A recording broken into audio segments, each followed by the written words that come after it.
Sorry. तर तेच परवा माझा मुलगा मला सांगत आला की अरिजित सिंगच्या आवाजातलं गाणं तुला माहितीये का, मैं तो लुट गया लुट गया. म्हटलं हो माहितीये. तर मला म्हणाला की म्हणे मी तुला ते किशोर कुमारच्या आवाजात ऐकवतो. म्हटलं हे काय. तर म्हणे बघ तू ऐकून घे म्हणे. मग त्यांनी मला ते गाणं किशोर कुमारच्या आवाजात ऐकवलं, मोहम्मद रफीच्या आवाजात ऐकवलं, हेमंत कुमारच्या आवाजात ऐकवलं. मला काही कळेच नाही की कोणती जादू होती अशी. आणि अगदी डिक्टो तसाच आवाज होता, काहीच फरक नव्हता. तर मग नंतर त्यांनी मला सांगितलं की ही सगळी एआयची कमाल आहे म्हणून. म्हटलं हा कोणता अलाउद्दीनचा दिवा आहे. तर तो म्हणाला तू काहीही करू शकतेस. सकाळी तू झोमॅटोवर जर फक्त एक सर्च टाकलंस की आज मला चायनीज खायची इच्छा झालीये, दिवसभर तुला सगळ्या सोशल वेबसाईट्स वरून चायनीज कॉर्नर्स ॲड्स येत राहतील आणि तुला तुला जिथं पाहिजे तिथं जाऊन तू चायनीज खाऊ शकशील. म्हटलं हा तर चांगलाच आपल्याला अलाउद्दीनचा दिवा मिळालाय. तर नेमकं हे एआय काय आहे असं आपल्या मनातलं सगळं समजून घेऊन आपल्याला त्याच्याविषयी माहिती पुरवणारं हे तंत्रज्ञान नेमकं आहे तरी काय, हेच आपल्याला जाणून घेण्यासाठी आज आपल्यासोबत आपले एआय तज्ज्ञ आहेत डॉक्टर भूषण केळकर. तर ते आज आपल्याला तंत्रोत्सव तज्ज्ञ संवाद, कृत्रिम बुद्धिमत्ता आणि आपण या सत्रामध्ये याविषयी माहिती देणार आहेत.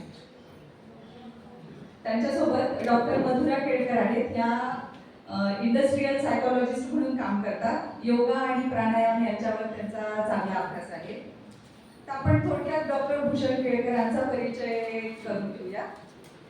डॉक्टर भूषण केळकर हे न्यूफ्लेक्स टॅलेंट सोल्युशन्स या कंपनीचे गेली 25 वर्षापासून डायरेक्टर म्हणून काम करतात. त्यांनी IBM इंडिया साऊथ एशिया या युनिव्हर्सिटी रिलेशन्समध्ये कंट्री मॅनेजर म्हणून सुद्धा काम केलेलं आहे. 13 वर्षापासून ते IBMच्या सोबत आहेत. IIT बॉम्बे मधून बीटेक करून नंतर त्यांनी MS आणि PhD UK मधून स्कॉटलंड मधून केले. बायो इन्फॉर्मॅटिक्स सर्टिफिकेशन हा कॅलिफोर्नियाचा कोर्स सुद्धा त्यांनी केलेला आहे. आणि महत्त्वाचं सांगायचं म्हणजे डॉक्टर केळकर हे जवळपास 25 पेटंट्सचे, तरुण पिढीला पेटंट 25 पेटंट्सचे मल्टिपल टेक्नॉलॉजीज मधल्या इन्व्हेंटर आहेत. आणि त्यांचे 15 पेटंट सध्या US, चायना, तैवान, इंडियामध्ये फायनल फिलिंगसाठी सबमिट केले गेलेले आहेत. म्हणूनच डॉक्टर केळकरांना IBM मास्टर इन्व्हेंटर असंही नाव दिलं गेले. तसंच डॉक्टर केळकर हे FICCI IPR कमिटी मेंबर असून त्यांनी मल्टी युनिव्हर्सिटी इनोव्हेशन कोर्समध्ये प्रोग्राम आर्किटेक्ट म्हणूनही काम केलेलं आहे.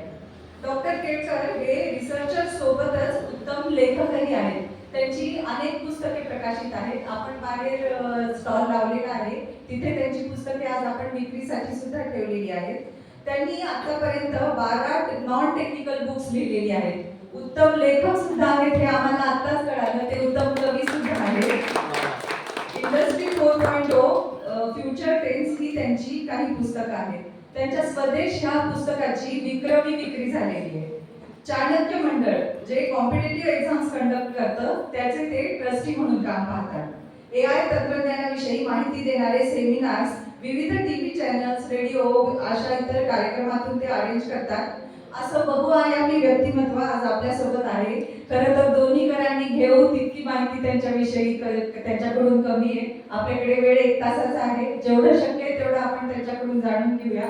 आपण 40-45 मिनिटं सर बोलतील. नंतर आपले काही प्रश्न असतील तर ते सुद्धा आपण त्यांना विचारू शकतो. तर सरांचा सत्कार करण्याची विनंती मी आपल्या सकाळपासून वावरणारा आपला मित्र जो आहे रोबो अर्थात यंत्रमानव त्याला करते.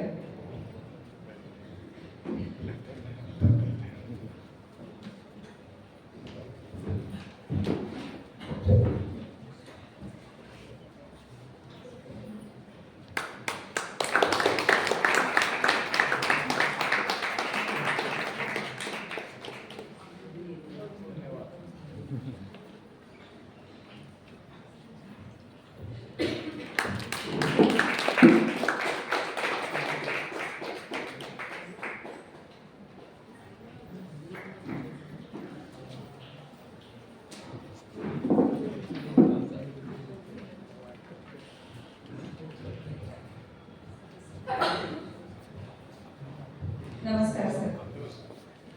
सकाळपासून AI हे आमच्या प्रेक्षकांनी बरेचदा ऐकलं. म्हणजे सकाळी राजीव जोशी सरांनी कवी संमेलनाच्या सत्रात AI विषयीची कविता सादर केली.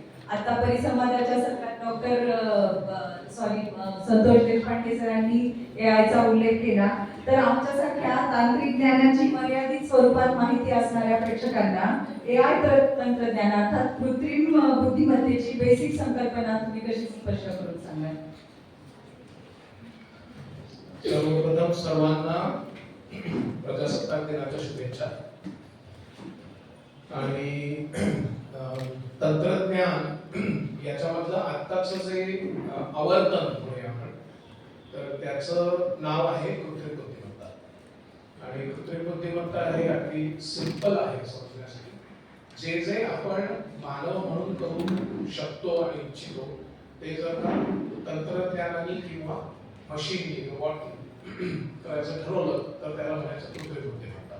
म्हणजे नैसर्गिक बुद्धिमत्तेला मिमिक करणे याला म्हणायचं कृत्रिम बुद्धिमत्ता.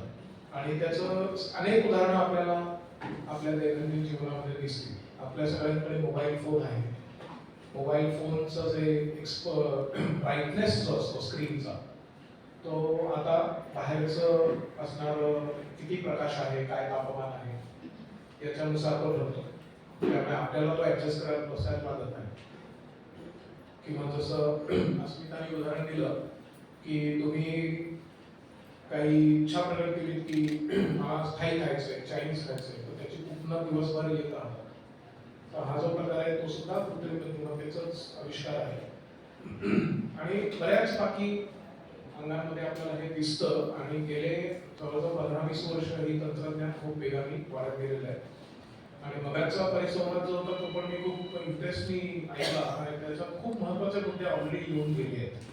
तर त्याच्यामध्ये मला असं वाटतं की I would like to not repeat जे पार्ट ऑलरेडी कव्हर झाले ते मी परत सांगणार नाही. परंतु त्याच्यामध्ये हा जो भाग होता की बरेचसे आपले जे मानवी व्यवहार आहेत ते ऑलरेडी कृत्रिम बुद्धिमत्ता किंवा आर्टिफिशियल इंटेलिजन्स हे समजतं आहे, उमगतं आहे आणि त्यानुसार आपली जडणघडण करू लागतं. तर थोडक्यात आपल्याला जे करता येतं किंवा आपण जे करू इच्छितो ते यंत्रांनी करणे म्हणजे कृत्रिम. खूपच छान. आता मला थोडं तरी क्लिअर झालं की नेमकं हे तंत्रज्ञान आहे काय. मला तेच त्याच अनुषंगाने पुढचा प्रश्न असा विचारायचा आहे की एआयने आपलं व्यावहारिक आणि सामाजिक जीवन कशा पद्धतीने व्यापलेलं आहे. आपण दैनंदिन जीवनात तर अनुभव घेतोच आहोत, पण त्याही पेक्षा अजून वेगवेगळ्या डोमेन्समध्ये एआयचा वापर कसा केला जातोय.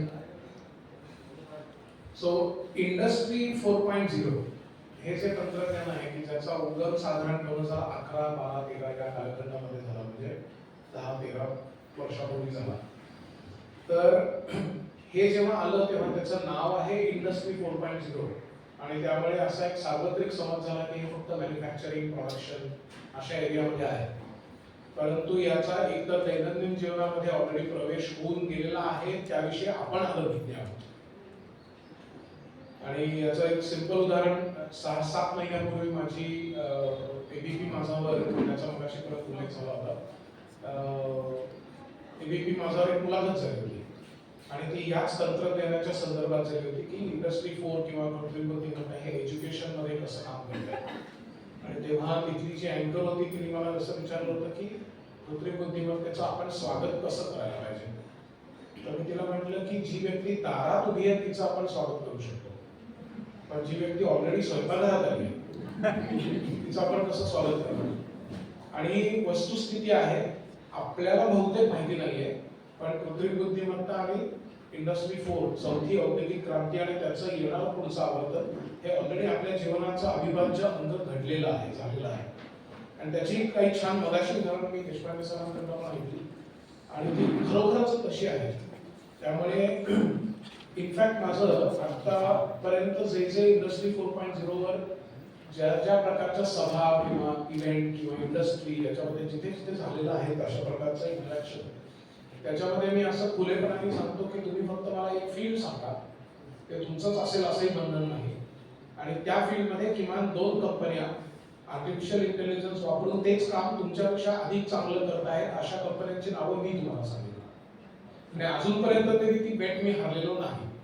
आणि त्याच्यामध्ये 2 कंपन्या आहेत, एक म्हणजे एबीपी माझा, दुसरी म्हणजे इंडस्ट्री 4. आणि त्या दोन्ही कंपन्या ऑलरेडी 4.0 वर आहेत. आणि त्याच्यामध्ये आता याबद्दल आनंद बाळगायचं का दुःख हे आपण एकत्रितरित्या ठरवू, परंतु खरोखरच असं कुठलंही क्षेत्र नाही की ज्याच्यामध्ये आर्टिफिशियल इंटेलिजन्स नाही. आणि कृत्रिम बुद्धिमत्ता, AI, machine learning, deep learning, chat GPT, LLM, तुम्ही हा सगळे जे आहे त्याचा मूळ गाभा तोच आहे. आणि ते इंडस्ट्री 4.0 या एका मोठ्या सर्वव्यापी तंत्रज्ञानाचा एक छोटासा भाग आहे. म्हणजे त्याच्यामध्ये मग अजून येतात ते म्हणजे रोबोटिक्स येतं, ड्रोन टेक्नॉलॉजी येते, IoT येतं, अशा बऱ्याच गोष्टी येतात. पण या सगळ्या गोष्टी आपल्या मनावर ऑलरेडी हुकूमत गाजवून आहेत.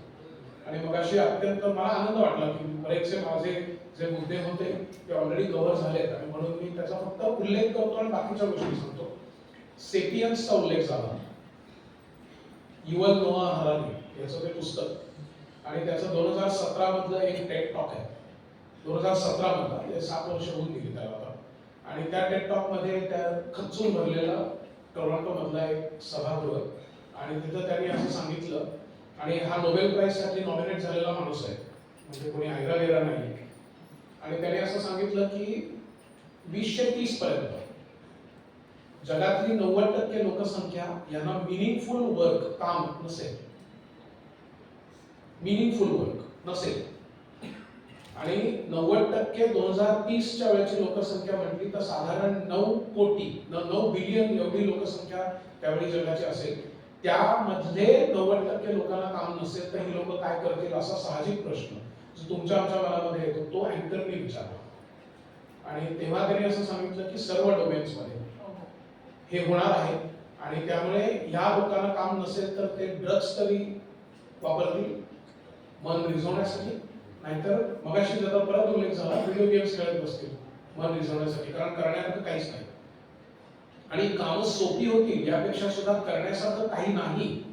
हा मिनिंगलेस लाईफ हे सर्व वयाच्या लोकांना आणि 90% लोकांना म्हणजे काय भयावह परिस्थिती असेल हे त्यांनी 2017च्या टॉप मध्ये सांगितलं. आपण 24 सुरू करतोय आता. तर त्यामुळे सर्व डोमेन्स मध्ये याचा परिणाम होईल. तुम्ही म्हणाल ते डोमेन, त्यामुळे मी सर्व डोमेनची नावं पण घेत नाही कारण तुम्हाला लगेच लक्षात आलंच की कुठलंही डोमेन यापासून सुटका त्याची झालेली नाही. ऍक्च्युअली तुम्ही जे सांगताय 10 वर्षाचा कालावधी त्याच्यातला 5-6 वर्षाचा कालावधी उलटलाय आणि 2017 मध्ये ज्यांना आपल्याला व्हॉट्सअप बद्दल जी अगदी थोडीशी माहिती होती किंवा फेसबुक इन्स्टा बद्दल अतिशय आपण कमी अवेअर होतो, ते आता आपण किती युज झालोय की मला सरांनी सांगितलं तसं की दिवसातले आपल्याला आता काही तास काढून ठेवावे लागणार आहेत की जे आपल्याला स्वतःसाठी द्यायचे इंटरनेट शिवाय.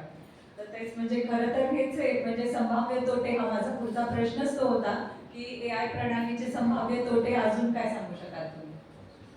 मला वाटतं तोटे सांगतो मी, संभाव्य म्हणून नाही सांगत, नक्की म्हणून सांगतो. तर नक्की होणारे तोटे विशेष मग मी त्याची विभागणी 2 ह्याच्यात करेन. एक म्हणजे की ओव्हरऑल जगामध्ये काय तोटे होतील आणि आज प्रजासत्ताक दिवशी बोलतोय आपण, भारतात काय परिणाम होतील. तर जगामध्ये बघायचं झालं तर वेगवेगळ्या प्रकारचे जॉब्स नष्ट होतील, वेगवेगळ्या प्रकारचे जॉब तयार होतील. त्यामुळे मी इथे तुम्हाला फक्त भीती दाखवायला आलोय असं नाहीये. इनफॅक्ट ठाण्यामध्ये रामभाऊ माळगी या मालिकेमध्ये सेशन आता थोड्या दिवसापूर्वीच झालं आणि त्यावेळेला एक 4-5 लोक नंतर आले आणि ते म्हणले की तुम्ही जे काय म्हणलात त्यांनी आम्हाला फार भीती वाटली. म्हणलं मग आज आपल्या दिवसाचं कामाचं काहीतरी म्हणजे चीज झालं. भीती वाटणे ही आपण काहीतरी करण्याची पहिली पायरी असेल ना. आपण जर या भ्रमात राहिलो की सगळं आलबेल आहे आणि सर्व प्रकारचे बदल हे चाकाचा आणि आगीचा शोध लागल्यापासून चालूच आहे, तर आपल्याला काय फरक पडतो. तर तो फरक जो पडतोय त्याच्यामध्ये सगळ्यात महत्त्वाचा भाग परत मगाच्या परिसंवादामध्ये येऊन गेला. त्यावेळेला मला आनंद वाटला की तो अटेंड पण केला आणि त्यांनी तो कव्हर पण केला. आणि तो म्हणजे की ज्या वेगाने हे होत आहे तो वेग फार धोकादायक आहे. आणि म्हणून ज्या वेळेला अशी स्थिती येते की सेल्फ प्रॉपेलिंग टेक्नॉलॉजी येते, तसं देशपांडे सर म्हटले, सेल्फ प्रॉपेलिंग टेक्नॉलॉजी जेव्हा येते त्यावेळेला आणि सेल्फ सस्टेनिंग टेक्नॉलॉजी येते असं तामनकर सर म्हटले. तर हे जेव्हा होतं तेव्हा you are going ahead of genetics. मानववंशशास्त्राचा अभ्यास असं सांगतो की जी उत्क्रांतीचा वेग आहे म्हणजे बायोलॉजिकल उत्क्रांतीचा वेग आहे, त्यापेक्षा तंत्रज्ञानाचा जर पुढे गेला तर तो धोकादायक आहे आणि त्याला पॉइंट ऑफ सिंग्युलॅरिटी असं म्हणतात. एक तांत्रिक शब्द आहे, तो लक्षात ठेवला नाही ठेवला तरी काही फरक पडत नाही. मूळ मुद्दा हा आहे की ज्या वेगाने बायोलॉजिकल उत्क्रांती होते त्यापेक्षा असं तंत्रज्ञानाची झाली तर एक काळ असा येईल ज्या वेळेला तंत्रज्ञान स्वतःला इतकं प्रगत करेल की आपण मागे पडणार आहोत मानव म्हणून. आणि त्याचं एस्टिमेट हा बरेचसे लोक काही वर्षापूर्वीपर्यंत 2035 असा देत होते. तो आता घाबरून लोक 2026 2027 म्हणतात. अगदी समजा ते थोडेसे चुकले असं गृहीत धरलं तरी सुद्धा अजून 6-7 वर्षामध्ये तो जो मुद्दा आला आणि त्याचे काही परिणाम आपल्याला ऑलरेडी दिसत आहेत. त्याच्यामध्ये एक उदाहरण मी तुम्हाला सांगेन की काही वर्षापूर्वी फेसबुक यांनी जेव्हा एक प्रयोग केला होता त्याच्यामध्ये 2 रोबॉट्स एकमेकांच्या बरोबर कसे संवाद साधू शकतील याच्याबद्दलचा एक प्रयोग त्यांनी करून बघितला. आणि त्यांना सांगितलं की काय, एका रोबॉटला सांगितलं तू एक सफरचंद विक आणि दुसऱ्याला सांगितलं तू एक केळं विक. साधी गोष्ट आहे पण त्यांनी सांगितलं असं करून बघा. आणि ते जे इंटरॅक्शन झालं त्याच्यामध्ये पहिले एक्सचेंज ऑफ प्लेझंटरीज झाले, मग ह्याची किंमत काय झालं, मग ह्याच्यावर एक फ्री मिळेल झालं, ते सगळं आपल्याला अपेक्षित आहे त्या प्रकारे घडलं. आणि त्याच्यानंतर ते 2 रोबॉट्स एकमेकांशी अत्यंत अगम्य भाषेमध्ये बोलायला लागले. आणि मग शास्त्रज्ञांना हे कळेना की हे काय बोलतायत. आणि त्यांना भीती वाटली की आता जर हे दोघं असं काही बोलत असतील की आजूबाजूला जे नॉन रोबॉट्स म्हणजे आपण माणसं आहोत त्यांना आपण मारून टाकू तर, म्हणून त्यांनी त्यांचे प्लग काढून टाकले. हे परत 5-6 वर्षापूर्वीची गोष्ट आहे. त्याही पेक्षा भयंकर म्हणजे स्वार्म टेक्नॉलॉजी नावाची एक आहे, SWARM टेक्नॉलॉजी. आणि या टेक्नॉलॉजीमध्ये असं आहे की छोटे छोटे नॅनो रोबॉट्स आहेत, ड्रोन्स आहेत.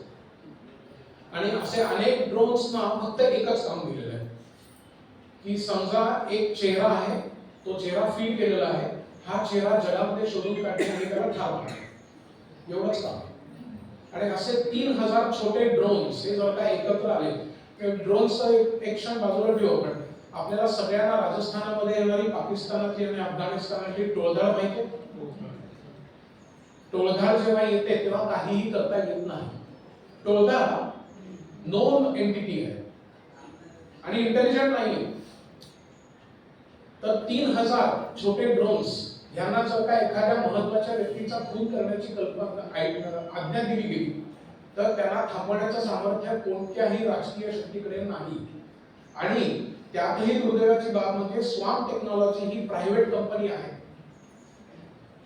प्रायव्हेट कंपनीला प्रॉफिटसाठी काम करणं माहिती आहे. त्यांना सांगितलं ह्या व्यक्तीचा खून करायचा आहे आणि स्वार्म टेक्नॉलॉजी असल्यामुळे तुम्हाला तुरुंगात कोणी टाकू शकत नाही का? कोणाला टाकणार ना, ऍक्च्युअली मारलं कोणी, त्या छोट्या ड्रोनने मारलं. आपण समजा गोळी घातली कोणाला तर बंदुकीला आपण तुरुंगात टाकत नाही. गोळी घातली त्याला, गोळी घातली कोणी हे सांगण्याचं काही मेकॅनिझमच नाही आहे. त्यामुळे हे अनेक प्रकारच्या गोष्टी याच्यामध्ये आहेत. उदाहरणार्थ 2 गाड्यांची टक्कर झाली, ऑटोनॉमस कार्स आहेत. एक गाडी आहे आणि दुसरी गाडी, दोन्ही गाड्या स्वतंत्ररित्या चालू आहेत, त्याला ड्रायव्हरच नाहीये, त्यांची टक्कर झाली. आणि या टक्करीमध्ये चालणारा मनुष्य समजा मध्ये चिरडून मेला, तुरुंगात कोणाला टाकायचं?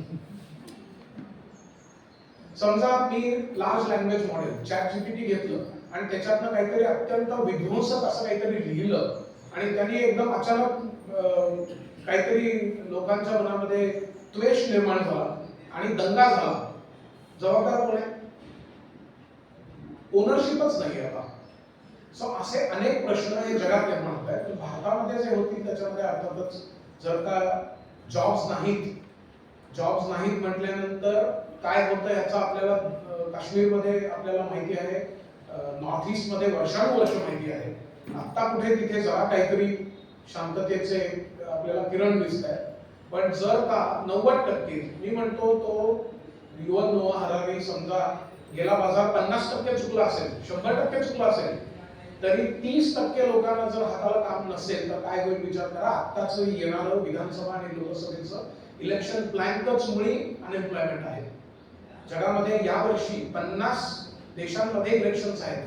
50 देशांमधले जे इलेक्शनचे मॅनिफेस्टो आहेत त्यातले 40 मध्ये अनएम्प्लॉयमेंट हा मोठा मुद्दा आहे.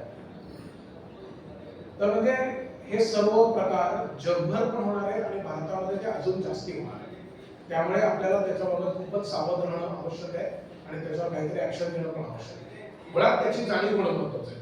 म्हणून मला अतिशय आनंद आहे की तुम्ही मला ही संधी देताय आणि लोकांशी बोलता येत आहे आणि त्यासाठी अत्यंत योग्य दिवस आहे आपण निवडला. अगदी म्हणजे ह्या विषयी सतर्कता बाळगणं प्रत्येकालाच आम्हाला आवश्यकच आहे, गरजेचंच आहे.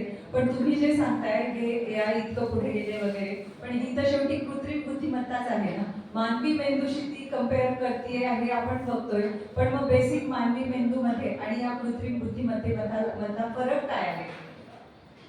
सो मानवी मेंदू आणि त्याची बुद्धिमत्ता आणि त्याचं ऍप्लिकेशन्स आणि तंत्रज्ञान याच्यामध्ये सगळ्यात महत्त्वाचा फरक की ज्याच्यामध्ये आपल्याला थोडीफार तरी आशा आहे तो म्हणजे भावभावना आणि मानवाचं मानवाबद्दल आणि निसर्गाबद्दल असणारं प्रेम. याला कुठेही काही कधी सबस्टिट्यूट आत्ताच्या नजीकच्या भविष्यामध्ये तरी दिसत नाहीये. म्हणजे मी तुम्हाला उदाहरण सांगतोय, जपानमध्ये लोकसंख्या कमी होते हे आपल्याला माहिती आहे आणि तिथे अर्थातच आयुर्मान पण जास्ती आहे आणि त्यामुळे वृद्ध लोकांची काळजी घेण्यासाठी तिथे रोबॉट्स आहेत आणि ते रोबॉट्स हे त्या व्यक्तीचा चेहरा पाहून अंदाज घेतात की ह्या 92 वर्षाच्या म्हाताऱ्या स्त्रीला आता काय वाटत असेल त्या दृष्टीने म्युझिक सिलेक्ट करून ते प्ले करणे आणि त्यांच्याशी गप्पा मारणे हे त्या रोबॉटचं काम आहे. बापरे. हो. आणि हा मोठा थ्रायव्हिंग बिझनेस आहे. एवढंच नाही, आता मानवाचं कामच काय उरेल पुढे. नुसतं एवढंच नाही, 2018 मध्ये इंग्लंडमध्ये म्हणजे लोकशाहीच्या जननी असणाऱ्या देशामध्ये म्हणजे मॉडर्न लोकशाहीच्या जननीमध्ये याच्यामध्ये मिनिस्ट्री ऑफ लोनलीनेस नावाची मंत्रालय वेगळं तयार करायला लागलं. अजूनही ते ऍक्टिव्ह आहे. एकाकी लोकांचे प्रश्न काय असतील याच्यासाठी केलेलं मंत्रालय, त्याचा एक मंत्री आहे आणि तो एकमेव आहे कारण तिथेच एकाकी येतो. आणि जणू हे कमी आहे म्हणून जपानमध्ये, कोरियामध्ये, अर्जेंटिनामध्ये या प्रकारचा विचार सुरू आहे. आणि जसं आपलं आयुर्मान वाढत चाललेलं आहे तसं बऱ्याच देशांमध्ये हा प्रश्न येईल. त्यावेळेला त्यांच्याशी सहृदयतेने बोलणारी जी व्यक्ती आहे त्याच्यामध्ये मला वाटत नाही आपण कोणी रोबॉटच्या वर डिपेंडंट राहू. तिथं आपल्याला माणूसच लागेल. काही स्पेशालिटीज मेडिकलच्या आहेत. आता आपण मला खात्री आहे ठाण्यामध्ये सुद्धा रोबोटिक सर्जरी बऱ्यापैकी एस्टॅब्लिश झालेली असणार आहे. हो हो, knee replacement surgery, robotic surgery. परंतु सायकियाट्री किंवा गायनेकोलॉजी, पीडियाट्रिक्स याच्यामध्ये काही झालं तरी सुद्धा आपण एका जिवंत डॉक्टरकडेच जाऊ निदान अजून काही वर्ष. सो म्हणजे कृत्रिम बुद्धिमत्ता आणि नैसर्गिक बुद्धिमत्ता याच्यामध्ये सेल्फ अवेअरनेस, कॉन्शियसनेस आणि मानवी भावभावना, प्रेम याचा मात्र हा डिफरन्स अजून आहे आणि तो पुढचे 10-15 वर्ष टिकेल. आणि म्हणून अर्थातच त्याच्यामध्ये आपण काय करायला पाहिजे त्याच्यामध्ये ही गोष्टी येतात. आणि या प्रकारच्या एरियाजमध्ये मात्र रोबॉट्स किंवा तंत्रज्ञान हे डिस्प्लेस करेल आणि एवढ्या मोठ्या संख्येने करेल याची शक्यता फार कमी आहे. पण हे महत्त्वाचं फरक आहे. म्हणजे मानवी संवेदना नसूनही भावना व्यक्त करणारं, मानवी संवेदनता नसूनही सर्जन करणारं, मानवी दृष्टी नसूनही विश्लेषण करणारं, उद्देश नसूनही उपक्रम हाती घेणारं कृत्रिम तंत्रज्ञान शेवटी मानवी मेंदूला सध्या तरी फक्त आव्हान देत आहे. अजून पूर्णतः यशस्वी झालेलं आहे असं आपण म्हणू नाही शकत. मला पुढचा प्रश्न थोडा वेगळा विचारायचा आहे सर. आपण या क्षेत्रात खूप काम केलेलं आहे, परिचयातच आपण समजून घेतलं ते. पण आपण काम केलेले आव्हानात्मक AI प्रकल्प कोणते? आणि तुम्ही जेव्हा काम केलं होतं तेव्हा ते तंत्रज्ञान इतकं प्रगत नव्हतं, तर तेव्हा तुम्हाला अर्थातच अडचणी आल्या असतील काहीतरी, तर त्याविषयी काय सांगाल? सो एक सगळ्यात इंटरेस्टिंग प्रोजेक्ट जो आम्ही केलेला होता तो म्हणजे की मेडिकल मधला होता, पण आता तो सुटलेला आहे. आणि हे बऱ्यापैकी लोकांना माहिती असेल की आता लोक म्हणजे आर्टिफिशियल इंटेलिजन्स हे तुम्ही किती वर्ष जगणार आहात, काय क्वालिटीनी जगणार आहात याच्याबद्दलचं प्रेडिक्शन तुम्ही आता करू शकता. मी जेव्हा त्याच्याबद्दलचा प्रोजेक्ट केला होता तेव्हा कंजेस्टिव्ह हार्ट फेल्युअर ह्याच्याबद्दलचा तो प्रोजेक्ट होता. आणि अजून एक त्याच्याशी संलग्न प्रोजेक्ट AAA म्हणजे ॲब्डॉमिनल एऑर्टिक अॅन्युरिझम याच्याबद्दलचा एक प्रोजेक्ट होता. आणि त्याच्यामध्ये डेटा कमी होता म्हणून तो प्रोजेक्ट फारसा सक्सेसफुल झाला नाही. परंतु आता मेडिकल फील्डमध्ये आर्टिफिशियल इंटेलिजन्स खूपच पुढे आलेलं आहे. आणि इनफॅक्ट मला 2 पुस्तकं तुम्हाला त्याच्याबद्दलची दाखवायची आहेत. आणि हे एक इंडस्ट्री 4.0 म्हणून पुस्तक आहे की जे मागे आम्ही आता ठेवलेलं आहे, विक्रीसाठी ठेवलेलं आहे. आणि हे सुदैवाने चांगलं केलेलं आहे. आता गेली 5 वर्ष मराठी बेस्टसेलर आहे. डॉक्टर रघुनाथ माशेलकर सरांची याला प्रस्तावना आहे. आणि हे या विषयावरचं मराठीतलं पहिलं पुस्तक आहे. याच्यानंतरचं या विषयावरचं पुस्तक हे अच्युत गोडबोले सरांनी लिहिलेलं आहे. आणि हे पुस्तक दाखवण्याचं कारण की याच्यामध्ये आम्ही बऱ्याचशे आता 6वी आवृत्ती आहे. आणि याच्यामध्ये मेडिकलचा भाग पण आम्ही त्याच्यामध्ये कव्हर केलेला आहे. तर या पुस्तकामध्ये आम्ही मेडिकल इश्यूज हे त्याच्याबद्दलचं एक सेपरेट चॅप्टर त्याच्यामध्ये दिलं आहे. आणि हे जेव्हा पुस्तक लिहिलं गेलं तेव्हाच मेडिकल लॉ किंवा या सगळ्या गोष्टी हे खूप चॅलेंजिंग होतं. हे 2019चं पुस्तक आहे. आणि आता त्यातले बरेचसे प्रश्न हे सुटलेले आहेत. मेडिकल मधले तर खूपच सुटलेले आहेत. अर्थात मेडिकलमध्ये एक महत्त्वाचा भाग जो उरला आहे की ज्याच्यामध्ये फारसा अजून याही काम केलेलं नाहीये ते म्हणजे मानवी मेंदू खुद्द. मानवी मेंदू आपल्याला फक्त 2% जास्तीत जास्त 2% कळलाय. असं कोणताही डॉक्टर सांगेल की 2% म्हणजे सुद्धा तुम्ही फार जास्त म्हणतात. तर 2% हे सुद्धा अपर लिमिट आहे. बाकी शरीराची रचना आणि पॅथॉलॉजी आणि हे सगळं त्या मानाने जास्ती कळलेलं आहे. तर असं आपल्याला त्याच्यामध्ये AI हा विषय करिअर ऑप्शन म्हणून आजकाल बरेच तरुण मंडळी याच्याकडे वळत आहेत. तर अशा तरुणांना अनुभवी तज्ञ म्हणून तुम्ही काय मार्गदर्शन कराल? सो आर्टिफिशियल इंटेलिजन्स याच्यामध्ये डेटा अॅनालिटिक्स हा एक मोठा एरिया आहे. आणि डेटा अॅनालिटिक्स या एरियामध्ये जर तुम्ही काम करणार असाल तर पुढच्या काळामध्ये खूपच स्कोप राहील. आणि डेटा अॅनालिटिक्स म्हटलं की बहुतांश वेळेला मी जेव्हा कॉमर्स किंवा आर्ट्सच्या स्टुडंटशी कॉलेजमध्ये किंवा असं बोलत असतो तेव्हा ते म्हणतात की हे आमचं काय आवडीचा विषय नाहीये. किंबहुना 10वी नंतर आम्ही गणित सुटलं या आनंदासाठी ठाण्याला आमच्या पार्टी दिली होती. आणि मग आम्ही आर्ट्स आणि कॉमर्सला आलो. तर तुम्ही आता परत डेटा अॅनालिटिक्स कशाला सांगताय? तर एक सिंपल गोष्ट आहे. डेटा अॅनालिटिक्स याचा अर्थ ऍक्च्युअली सिंपल लॉजिक आहे. आणि लॉजिक हे आर्ट्स आणि कॉमर्स मध्ये पण लागतं. आकडेमोड लॉजिक याच्यामध्ये फरक आहे. तर आपल्याला डेटा अॅनालिटिक्स म्हणजे विशेषतः आता इंडस्ट्री 4.0च्या जमान्यामध्ये योग्य प्रश्न विचारणे म्हणजे लॉजिक आहे. त्याचं जे आकडेमोड आहे आणि त्याच्यावरचं जे प्रोसेसिंग आहे ते एनिवे रोबोट करणार. ते एनिवे एखादं तंत्रज्ञान करणार आहे. त्यामुळे त्याच्यामध्ये आपण अडकायची फारशी गरज नाहीये. इनफॅक्ट त्याला आता एक नवीन टर्म आलेली आहे ती बहुतांश लोकांना इथं माहिती असेल. त्याला म्हणतात प्रॉम्प्ट इंजिनिअरिंग. प्रॉम्प्ट इंजिनिअरिंग म्हणजे काय? तर योग्य प्रश्न विचारणे. आणि त्याच्यानंतर मी त्याचे 3 भाग करतो कुठल्याही प्रक्रियेचे किंवा प्रोसेसचे. की पहिले 10% म्हणजे योग्य प्रश्न विचारणे. पुढचे 80% म्हणजे त्याच्यावर खूप माहिती मिळवणे, त्याचं अनालिसिस करणे वगैरे वगैरे. आणि ते करण्यासाठी पूर्वी खूप जॉब्स उपलब्ध होते. आणि शेवटचे 10% म्हणजे जे आलेले उत्तर म्हणून जी पर्याय आहेत त्याच्यातनं योग्य निवडता येईल. या 3 भागांच्या मध्ये पहिला आणि तिसरा हे जे 10%चे 2 भाग आहेत याच्यामध्ये आपल्याला सगळ्यात जास्त स्कोप आहे. म्हणजे सगळ्यांनी ChatGPT ऐकलं असणार आहे किमान वापरलं पण असणार. त्याच्याबद्दल थोडीशी अधिक माहिती दिली तरी आवडेल सगळ्यांना. जरूर. ChatGPT हे एक ऍडव्हान्स तंत्रज्ञान आहे आणि हे 2013 पासून आलेलं आहे. म्हणजे आता त्याला 10 वर्ष होऊन गेली. 2013 याच्यामध्ये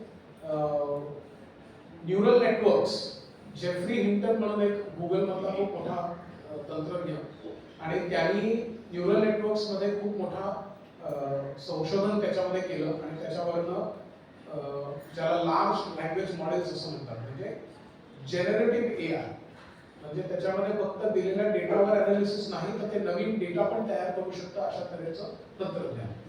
आणि त्याचं एक साधं उदाहरण म्हणजे आपण जेव्हा टाईप करतो व्हॉट्सअप मेसेज टाईप करतो तेव्हा आपल्याला प्रॉम्प्ट्स येतात की बहुधा तुम्हाला पुढचा शब्द हा म्हणायचा आहे. तर ह्याला जनरेटिव्ह एआय म्हणतात, की जे आपण लिहिलं पण नाहीये ते ऑलरेडी मशीन सांगायला लागले आणि बरेच त्याचे काही पर्याय येतात, मग त्याच्यात आपण निवडतो. नुसती भाषा नाही, शब्द पण निवडतो, की तुम्हाला तुमचे आधीचं काय लिहिलेलं आहे, तुम्ही कोणाला लिहिता आहात आणि त्याच प्रकारचे आधी तुम्ही काय काय प्रकार केलेले आहेत त्याच्यावरनं पुढचं तुम्हाला काय आवश्यक असण्याची सगळ्यात जास्ती शक्यता आहे ते तुम्हाला आपोआप ते सुचवतं. त्याला म्हणतात जनरेटिव्ह एआय. हे आपण रोज वापरतोय, त्यामुळे हे काही नवीन घडत नाहीये. हे गेली 10 वर्ष आपण वापरतोय, आपल्याला त्या नावाने ते माहिती नाहीये एवढंच. तर हा जो जनरेटिव्ह एआयचा पार्ट आहे, तर हा ह्या पुढच्या काळामध्ये खूप महत्त्वाचा होत जाईल. तो ChatGPT मध्ये लार्ज लँग्वेज मॉडेल्स, म्हणजे ज्याच्यामध्ये फक्त दिलेल्या डेटावर काम जे आधी चालू होतं त्या डेटावर काम करून पुढचा डेटा काय असेल हे प्रेडिक्ट करणे, ही जी पुढची पायरी आहे ती म्हणजे ChatGPT. आणि ChatGPT याच्यामध्ये जनरेटिव्ह प्री ट्रेन मॉडेल्स असतात, म्हणून त्याला GPT असं म्हणतात. हे इंडस्ट्री 4.0 वगैरे त्याच्याबद्दल सुद्धा थोडंसं एक्सप्लेन केलं तर. ओके, सो इंडस्ट्री 4.0 याच्यावरनं सगळ्यांच्या लक्षात आलं असेल की ही चौथी औद्योगिक क्रांती आहे. म्हणजे याच्या आधी 1, 2, 3 होऊन गेले, तिचे खरं आहे. पहिली औद्योगिक क्रांती ही 1700 मध्ये झाली आणि त्यावेळेला जेम्स वॉट म्हणजे स्टीम इंजिन याच्यावरनं म्हणजे वाफेच्या शक्तीवर चालणारी यंत्र, दॅट इज इंडस्ट्री 1. इंडस्ट्री 2 म्हणजे electrical power, electrical energy replacing steam engine, याला म्हणायचं आहे इंडस्ट्री 2.0. इंडस्ट्री 3.0 हे साधारण 1969 मध्ये आलं. त्याच्यामध्ये इलेक्ट्रॉनिक्स म्हणजे आता जी तरुण पिढी बसली आहे त्याच्यासाठी इंडस्ट्री 3.0 म्हणजे सुद्धा जुना काळ आहे. तर इंडस्ट्री 3.0 हे 1969 मध्ये आलं आणि या दोन्ही क्रांत्यांच्या मध्ये, 3 क्रांत्यांच्या मध्ये असणारा इपॉक जो टाइम फ्रेम आहे तो साधारण 100 वर्षाचा आहे. परंतु नंतर 40 वर्षामध्ये 2011-13 या साली आपल्याला साधारण इंडस्ट्री 4.0 चा उगम दिसतो. इंडस्ट्री 4 हे इलेक्ट्रॉनिक्सच्या ही पुढे जाऊन ज्याला सायबर आणि फिजिकल एकत्र असं म्हणतात, त्याला फिजिकल असं पण म्हणतात, म्हणजे डिजिटल आणि फिजिकल याचं मिश्रण. तर फिजिकल टेक्नॉलॉजी ही इंडस्ट्री 4.0 मध्ये म्हणजे 2011-13च्या सुमारामध्ये आली आणि त्यामुळे इंडस्ट्री 5.0 सुद्धा येईलच हे आपल्याला लगेच लक्षात येईल. पहिली 100 वर्ष, दुसरी 100 वर्ष, तिसरी 40 वर्ष आणि आता ऍक्च्युअली 2021 मध्ये इंडस्ट्री 5.0 ऑलरेडी आलेला आहे आणि ChatGPT हे माझ्या मते इंडस्ट्री 5.0 चा उदाहरण आहे. खरंच म्हणजे तसं पाहिलं तर मानवी समज नसून सुद्धा AI संवाद साधण्यापासून ते नवीन सर्जन निर्माण करण्यापर्यंत सगळंच करू शकते. ऑन ऑफ बटन जरी त्याचं माणसाच्या हातात आहे तरी सुद्धा भविष्यात ही कृत्रिम बुद्धिमत्ता माणसाच्या नियंत्रणाबाहेर जाऊ नये यासाठी आपल्याला काय धोरणं अंगीकारावी लागतील? सो मगाशी परिसंवादामध्ये हा मुद्दा दोनदा झाला की समजा हे तंत्रज्ञान हाताबाहेर म्हणजे त्याला काही लिमिट आहे का? आणि देशपांडे सरांचं पण म्हणणं असं होतं आणि त्याच्याशी मी सहमत आहे की याला स्वतःलाच असं लिमिट नाही, स्वतंत्ररित्या टेक्नॉलॉजीला लिमिट नाहीये, ते वापरण्याच्या बुद्धिमत्तेवर आणि त्याहीपेक्षा जास्ती योग्य शब्द तरतम भाव याच्यावर ते अवलंबून आहे. आणि हे पण काही नवीन घडत नाहीये. म्हणजे तुम्ही सगळ्यांनी बार्बी आणि ओपेनहायमरच्या वेळेचं डिस्कशन वाचलेलं असतं. सिनेमा होता ओपेनहायमर, जेव्हा त्याला पहिल्यांदा बॉम्बस्फोट हा घडून आला त्यावेळेला त्यांनी स्वतःच म्हटलं की मी जे काही तंत्रज्ञान निर्माण केलं ते इतकं भयावह आहे आणि त्यांनी जगाचं इतकं नुकसान होईल. परत हे नवीन घडलेलं नाहीये. मागच्या शतकाच्या सुरुवातीला 1901-1902च्या वेळेला नोबेल प्राइज ज्याच्यामुळे झालं, अल्फ्रेड नोबेलची घटना सांगतात की त्यांनी जेव्हा डायनामाइट शोधला आणि त्याच्यानंतर अनेक लोकांनी त्याचा वापर केला आणि तुम्हाला ती घटना माहिती की नाही माहिती, पण स्वीडनमध्ये असं झालं की असं जाहीर झालं की नोबेल मेला आणि लोकांना वाटलं की अल्फ्रेड नोबेल मेला ज्यांनी डायनामाइट शोधून काढला आणि म्हणून ओबिच्युरी श्रद्धांजली अर्पण करण्यात आली त्या दिवशीच्या पेपरामध्ये की मानवी इतिहासासाठी अत्यंत यमदूत ठरलेला माणूस गेला, याबद्दल आपण सेलिब्रेट करायला पाहिजे, पण तरी त्यांना गेले आहेत म्हणून श्रद्धांजली. हे पाहिल्यावर अल्फ्रेड नोबेलला उपलब्धी झाली की आपण जे तंत्रज्ञान केलं ते फारच वाईट होतं, म्हणून त्यांनी नोबेल प्राइज सुरुवात केली म्हणजे प्रायश्चित्त म्हणून की आपण केलेल्या पापाचं अंशतः तरी परिमार्जन व्हावं अशा हेतूने. म्हणजे ही घटना काही वेगळी नवीन घडत नाही. जेफ्री हिंटन की ज्यांनी हे न्यूरल नेटवर्क शोधून काढले त्याने सुद्धा राजीनामा दिला गुगलमधून आणि त्याने क्षमा मागितली की मी जे काही तयार केलंय ते फारच भयंकर आहे. तर हा जो मुद्दा आहे की तंत्रज्ञान हे आपल्याला खाऊन टाकेल का, तर त्याचं उत्तर हो असं आहे. जर का आपण तरतम भावाने वागलं नाही तर. आणि आज प्रजासत्ताक दिन आहे त्यामुळे मला तुम्हाला अजून याची पण आठवण करून द्यायला आवडेल की जेव्हा आपली भारतीय घटना लिहिली गेली, राज्यघटना कॉन्स्टिट्यूशन, त्यावेळेला पत्रकारांनी आंबेडकर बाहेर आल्यानंतर त्यांना विचारलं होतं की बाबासाहेब तुम्ही जी कॉन्स्टिट्यूशन लिहिली ती किती चांगली आहे. तेव्हा बाबासाहेब आंबेडकरांनी हसून त्यांना असं उत्तर दिलं होतं की ही कॉन्स्टिट्यूशन तेवढी चांगली आहे जेवढे लोक वापरणारे लोक चांगले असतील. हे उत्तर तंत्रज्ञानाला पण लागू आहे. आणि त्यामुळे मी तुमच्याशी सहमत आहे. मगाच्या परिसंवादामध्ये ह्याच नोटवर आय थिंक मी एंडेड की तंत्रज्ञान पर से वाईट आहे का, तर नाही, पण ह्याचा वापर कोण करत आहे आणि मुख्य म्हणजे काय हेतूने करत आहे. आपल्याला हेतू जास्त महत्वाचा आहे. हातात चाकू दोन्ही लोकांचा असतो, खून करणाऱ्याचा पण आणि सर्जनचा पण हेतू दोघांचा वेगळा असतो. तर हे तंत्रज्ञान वापरणाऱ्याचा हेतू काय याच्यावर अवलंबून आहे. अगदी खरे. हाच प्रश्न मला सायकोलॉजिस्ट म्हणून मधुराताईंना विचारायला आवडेल की तंत्रज्ञानाशी डील करताना आपण एक मानवी भावभावना असणारा मेंदू असणारा व्यक्ती म्हणून काय खबरदारी घ्यायला पाहिजे, सावधगिरी बाळगायला पाहिजे. सगळ्यात आधी सगळ्यांना नमस्कार आणि सॉरी.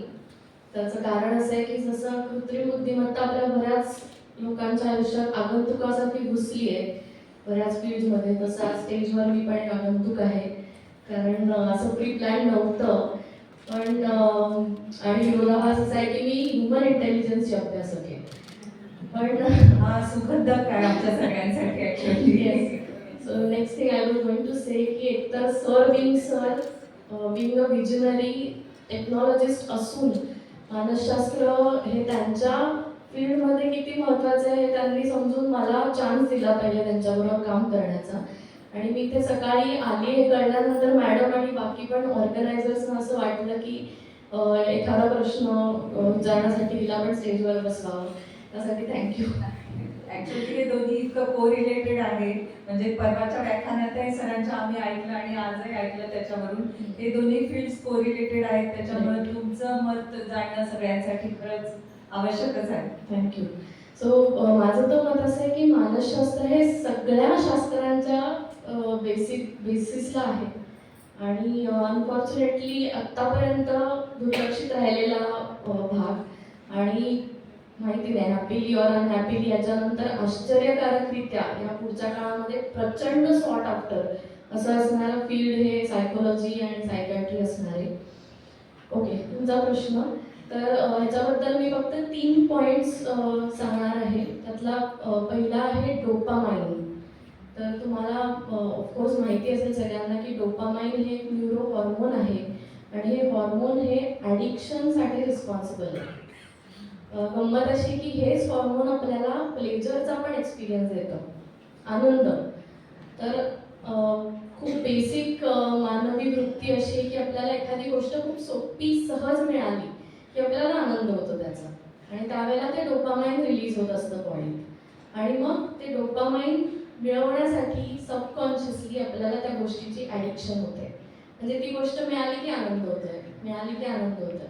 आणि आत्ताच्या नवीन पिढीसाठी असं झालंय की सगळ्याच गोष्टी त्यांना खूपच सहज मिळत आहेत ऑन फिंगर टिप्स आणि त्यामुळे ते इन्स्टंट ग्रॅटिफिकेशन हे पण आजकाल आपण सगळीकडे हा शब्द खूप ऐकतोय. सो ह्याच्यातनं ती ॲडिक्शन डेव्हलप होते. तर एक डोपामाइन. दुसरं मी सांगणार आहे ते म्हणजे एक प्रीफ्रंटल कॉर्टेक्स म्हणून आपल्या ब्रेनमध्ये एक भाग असतो. तो ह्या सगळ्या ज्या फिलिंग्ज आहेत त्यांना एक्स्ट्रीम होण्यापासून इनिबिट करतो, थांबवतो आणि आपल्याला सर म्हणले तसं तरतम बुद्धी, सारासार विचार ह्या गोष्टींसाठी प्रवृत्त करतो, हेल्प करतो. आणि तिसरी गोष्ट मी सांगणार आहे तुम्हाला की ह्या दोन्हीसाठी म्हणजे डोपामाइनवरती चेक, ज्या गोष्टींमधून आनंद मिळावा त्या गोष्टी केल्याच पाहिजेत आपण, पण कुठे थांबायचं हे करण्यासाठीचा जो प्रीफ्रंटल कॉर्टेक्स आहे त्याला स्ट्रेंथन करणारी एकमेव ॲक्टिव्हिटी जी आपण करू शकतो आणि मला असं वाटतं की यंग लोकांनी तर ही काल सुरू करायला पाहिजे, ती म्हणजे योग, प्राणायाम आणि ध्यान. या 3 गोष्टी.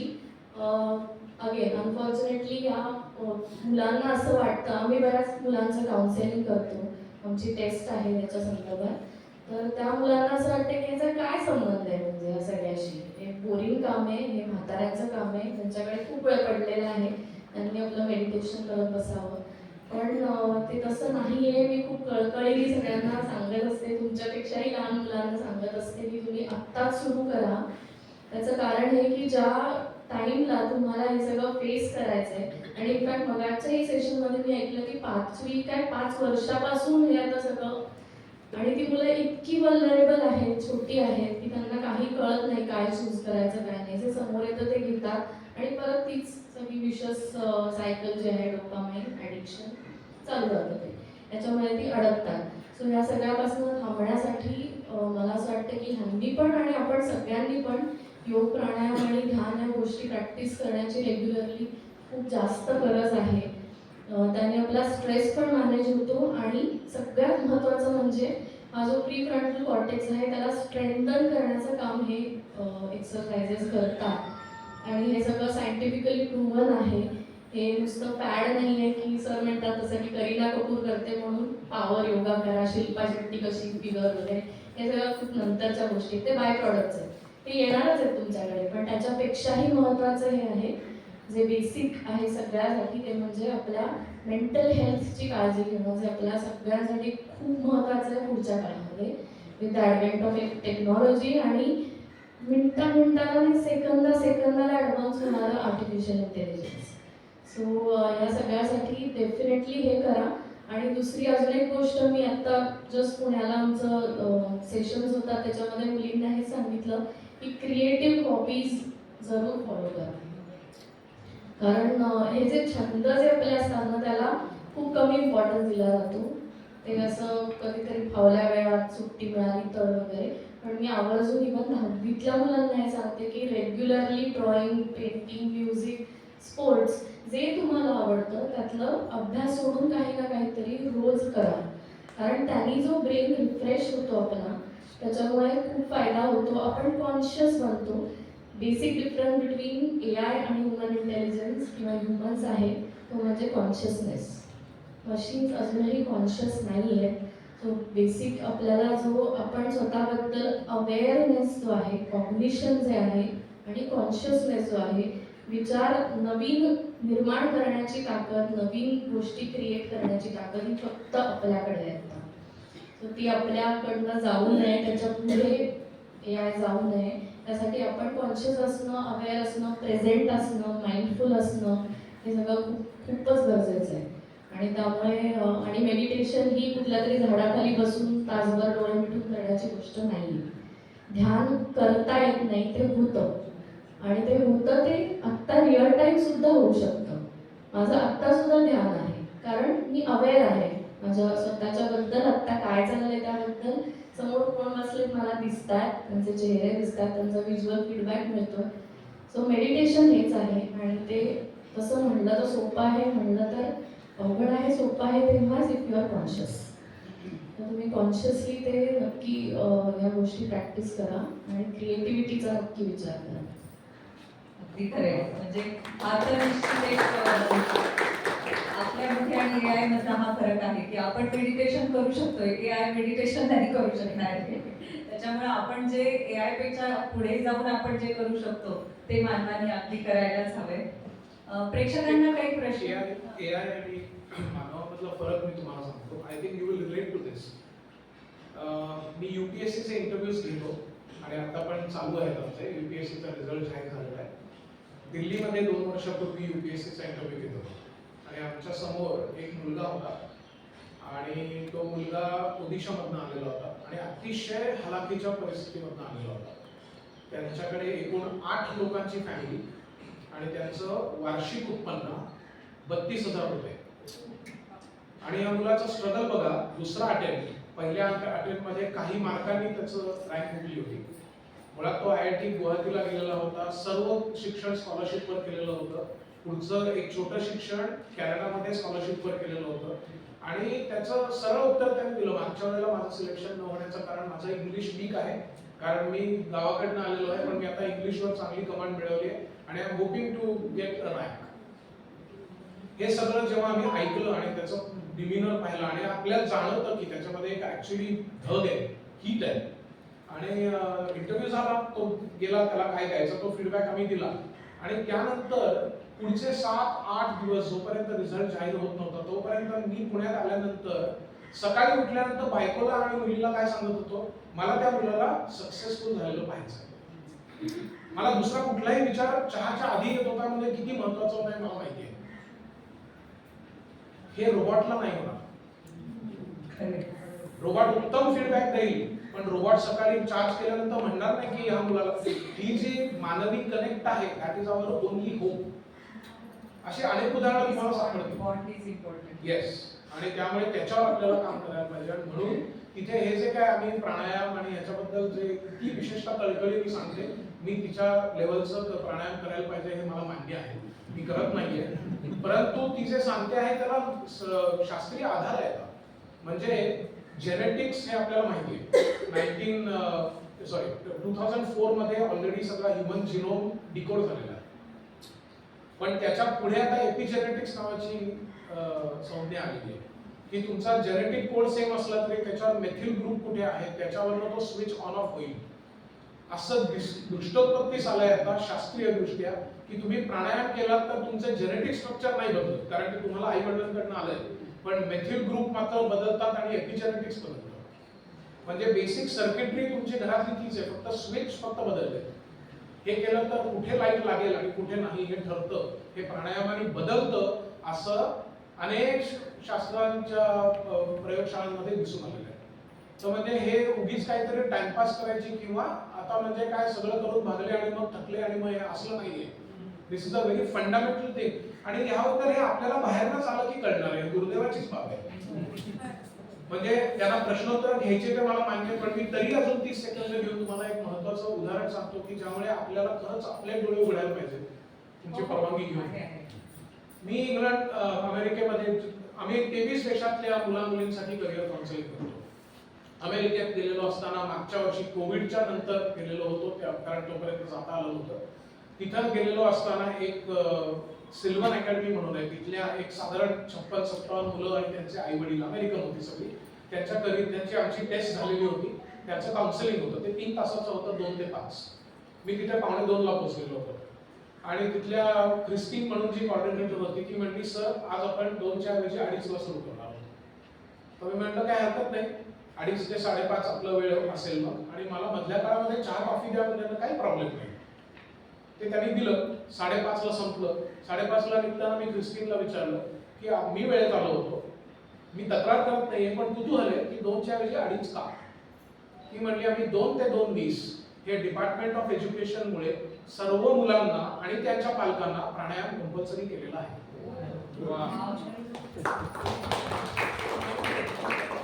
मग मी तिला विचारलं नाही, पण माझ्या मनामध्ये हा प्रश्न आला. तिथे मुस्लिम आहेत, बौद्ध आहेत, हिंदू आहेत, निधर्मी आहेत, कम्युनिस्ट आहेत.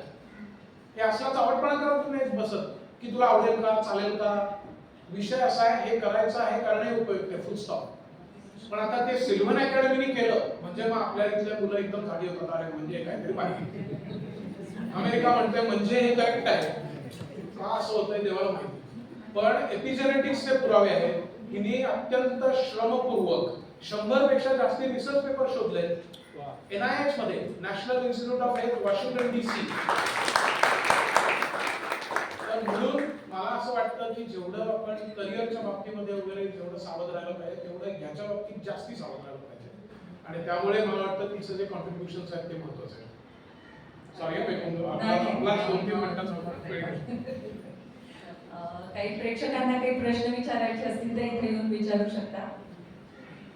माईक द्या ना, माईकच दे. चालेल. नाही, तुमचं असू दे. प्रश्न अवघड असतील तर यांना विचारा. अवघड असं काय नाही. आता आपलं जे डिस्कशन चालू होतं की आपल्याला तारतम्य भाव आपला जागरूक ठेवला पाहिजे. किंवा भावभावना आपल्या, पण बऱ्याच वेळा लक्षात येतं आपण की ह्या सगळ्या AIचा किंवा नॉर्मल तुम्ही साधा फोन घेतला तरी ह्याच्यात आपण सगळेच जण आता एवढे वाहून चाललोय की तिथे भावभावना बाजूला राहायला लागल्या. मुलांना स्पेशली तरुण पिढीला बघितलं तर त्यांना कोणीच नकोय त्यांच्या आजूबाजूला. त्यांची एक स्वतंत्र खोली, त्यांचा एक लॅपटॉप आणि त्याच्यावर जे काही ते कार्यक्रम कशाला तुम्ही माझ्या दुःखाला पण लागले देतात? म्हणजे फारच अवघड प्रश्न आहे हा. तर म्हणजे आपण एकीकडे म्हणतो की भावभावना जागृत आपण ठेवल्या पाहिजेत, तो आपल्यात आणि AI मधला फरक आहे, पण त्याच भावभावनांचा ऱ्हास होत चाललाय बिकॉज ऑफ दिस टेक्नॉलॉजी. असं एक ते सॅड पिक्चर आपल्याला समोर दिसतंय. आणि सर दुसरा एक मध्यंतरी एक मला अनुभव आला, म्हणजे हे आपण आता रोज सगळेजण बघतो, जसं आपण म्हणतो की आपण कुठलीही वेबसाईट किंवा काही जेव्हा ॲक्सेस करतो तेव्हा आपण एखादा पर्टिक्युलर काही मी शूज बघितले तर मला सगळ्या शूजच्या जाहिराती दिसायला लागल्या. तसं मध्यंतरी एका माझ्या मैत्रिणीच्या फोनवर तिने एका ब्रँडच्या काहीतरी साड्या दाखवल्या.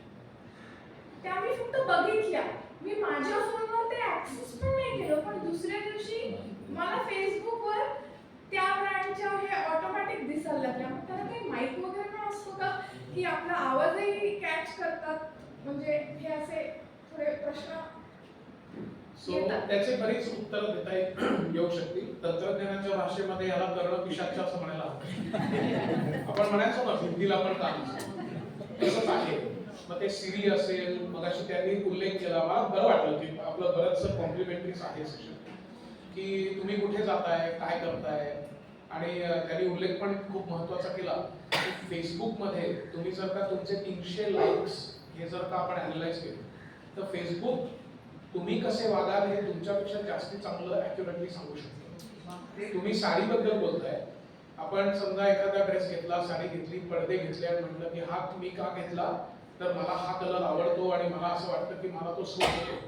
हा जो सूट होतो तुम्हाला असं जे तुम्हाला वाटतंय ते ऍक्च्युली ते खरं असेलच असंही नाही. तुम्हाला ते आवडावं अशी व्यवस्था ऑलरेडी इंटरनेटमधनं होती. आपण फक्त त्याचे पैसे मोजतो, आपण बिल पे करतो. आणि हे गंमत जमत नाहीये. केम्ब्रिज अनालिटिका नावाचा कंपनीचा जो चालक आहे त्यांनी अशा तऱ्हेच्या, मायकेल कोझिन्स्की त्याचं नाव आहे, आणि त्यांनी अशा तऱ्हेच्या अनेक तंत्रज्ञान त्याच्यावरचे पेपर लिहिलेले आहेत. 2021 मध्ये लिहिलेला पेपर हा they are also predicting about तुम्ही कोणाला वोट करा.